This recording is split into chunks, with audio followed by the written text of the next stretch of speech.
Vous avez une question, vous avez une préoccupation dans votre cœur.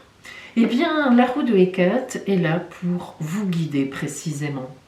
Alors vous allez poser votre problème à la déesse Hécate et vous choisirez un tour de roue sur les 3 tours de roue qui vous seront proposés. Le tour 1, le tour 2 ou bien le tour numéro 3.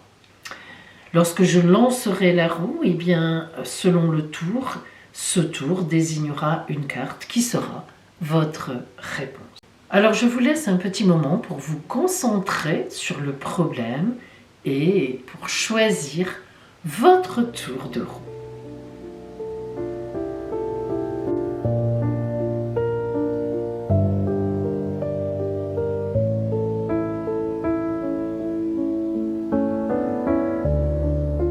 Alors mes amis, si vous avez choisi le tour de roue numéro 2, voici la réponse de la déesse Hécate.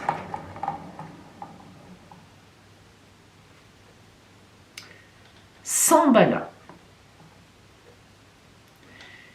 La carte Shambhala est une carte d'espérance. C'est une carte où l'on voit les 2 colombes de la paix qui peuvent symboliser vraiment la réconciliation entre 2 personnes, le retour d'un ex ou d'une ex, la rencontre d'une âme sœur, véritablement quelqu'un avec qui on partage de l'amour. Mais aussi, Shambhala représente l'espérance de l'avenir. Donc en fait, cette carte venant à vous montre que la question, la préoccupation que vous avez se résoudra très bien, et même qu'il y aura sur la route quelqu'un pour vous aider, pour venir avec vous, pour être à vos côtés, que ce soit en amour, en amitié, en âme sœur, en aide, en soutien tout simplement. Mais vous ne parcourrez pas cette route seule et la réponse en sera très positive. Si vous aviez choisi le tour de roue numéro 1, voici la réponse de la déesse Hécate.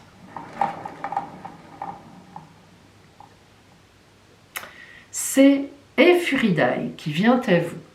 Ephuridaï, c'est celle qui domine le monde et celle qui sait aller vers l'avenir. Elle montre l'avenir avec son doigt, sa main. Ephuridaï, c'est une personne qui a une énorme confiance en elle. Elle tient le serpent, non pas le mauvais serpent, non pas le serpent de la trahison, mais le serpent de la stratégie de communication. Elle est très riche dans ses vêtements, dans ses parures, dans ses colliers, dans ses bracelets. Elle connaît la vie, elle sait comment s'en sortir et comment obtenir ce qu'elle veut. En plus, Ephuridaï, c'est quelqu'un qui cherche pour les autres, le bien des autres. Donc, votre problème, votre préoccupation, on vous dit qu'il faut y aller.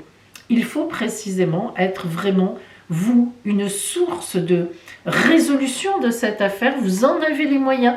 Vous en avez les capacités et l'oracle, la déesse Hécate, vous dit même que vous devez le faire. Si vous aviez choisi la réponse numéro 3 de la déesse Hécate, la voici. Oshun. Oshun, c'est la nuit, l'émotion, le sentiment.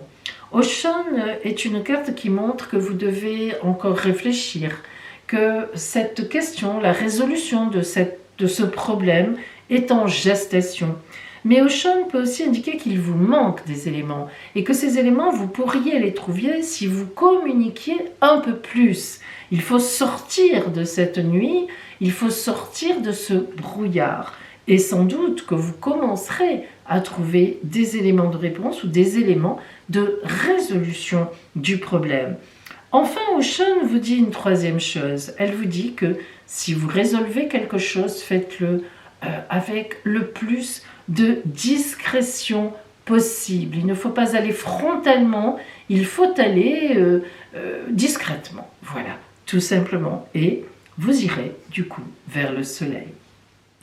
Voilà pour vous, la déesse Hécate vous a répondu. Tenez bien compte de sa réponse qui est inéluctable.